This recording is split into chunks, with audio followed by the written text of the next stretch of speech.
আমি এখন আপনাদের সামনে জাম ভর্তা বানিয়ে দেখাবো। প্রথম আমি একটা বাটির মধ্যে কালো জাম দিয়ে দিলাম। এখন আমি এটার মধ্যে প্রথম রসুন আমি পুড়িয়ে রাখছি, আমি রসুন দিলাম 2-3টি কোষা রসুন, ঝালের জন্য কাঁচামরিচ, ধনিয়া পাতা, তারপর এটার মধ্যে আমি চিলি পাউডার দিব।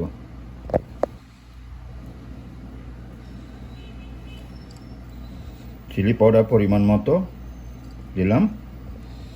এরপর আমি স্বাদ মতো একটু লবণ দিব। সব কিছু দিয়ে দিলাম। এখন আমি এটার মধ্যে সরিষার তেল 1 চা চামচের মতো আমি দিয়ে দিলাম। সব কিছু দিয়ে আমি এটারে ভালোভাবে মিশিয়ে নেব সব কিছু। এরপর আমি এটাকে সুন্দরভাবে স্ম্যাশ করে নেব। এখন আমি এটারে এই হাঁড়ির মধ্যে স্ম্যাশ করে নিলাম।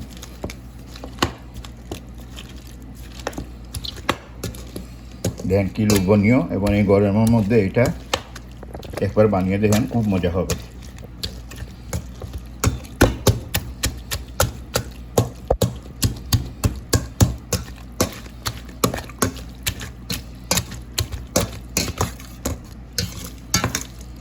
আবার এভাবে যদি আপনারা স্ম্যাশ না করেন তাহলে আর এটার ওই হাঁড়ির উপরে এটা প্লেট দিয়ে কয়েকটা ঝাঁকুনি দিলেই সব কিছু সুন্দরভাবে মিশ্রণ হয়ে যাবে।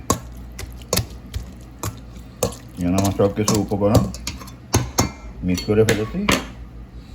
এগুলারে আমি ভালো করে আবার চামচ দিয়ে সুন্দরভাবে মিক্স করলাম।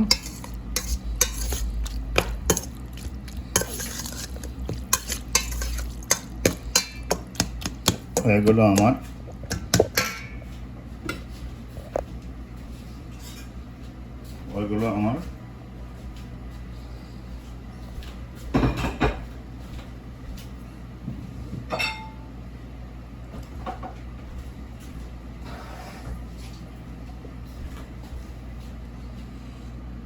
জাম ভর্তা। দেখেন কীভাবে এত সহজ,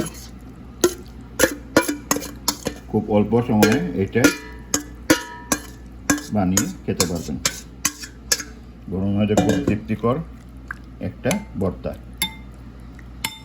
হয়ে গেল আমার সুন্দর জাম ভর্তা।